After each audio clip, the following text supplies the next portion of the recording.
How do you report back on impact when your mission or your cause is not direct services?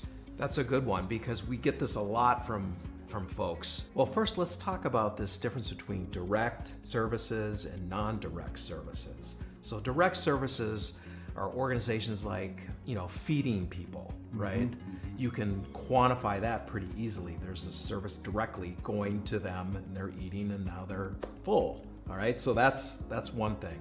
The non-direct services are kind of like an advocacy type of group, where they're not directly doing something right there, but they're trying to change public opinion. Yes, they're trying to do that. Mm-hmm. And so we often get questions from that group, like especially those advocates. Let's say we have an advocacy group for cancer research.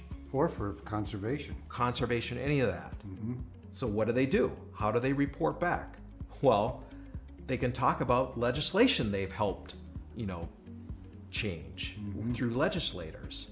Or a big thing they need to do is start talking about the stories behind the advocacy.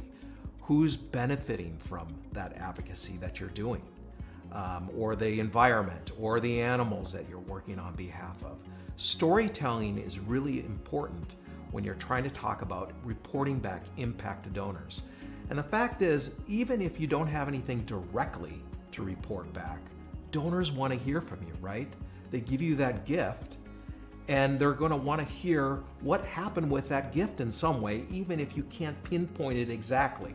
Well, so it's about what did you actually do? That's right. Which implies how did you spend the money? That's right. Which is what I want to know. Yes. Or you could be like a new organization who's just starting out, and because we've heard from people like that who say, gosh, we just started out. How am I going to report impact to a donor that just gave me a big gift? We're just getting going. And again, it's going back to, well, what can you tell every month? Give an update on how you're progressing. Talk about the stories behind everything that you're doing. Use third-party information. So why did you become a nonprofit in the first place? There was a need out there, right? Mm-hmm. And I'm sure there's some third-party information out there that supports that need. Continue to show the donor those things, right? Well, it seems like half of the thing is basically talking to donors about what's happening. In other words, communicating. Exactly. And what we find, Jeff, I mean, you know this, is that nonprofits do not communicate very much to their donors. No. And the frequency is quite little as well.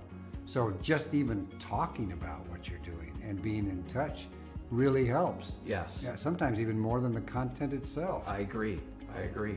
Well, thanks for joining us on this month's Question of the Month. We've got a great free resource for you called Transporting Your Donor to the Scene. Just go to veritusgroup.com/resources and you'll see it there.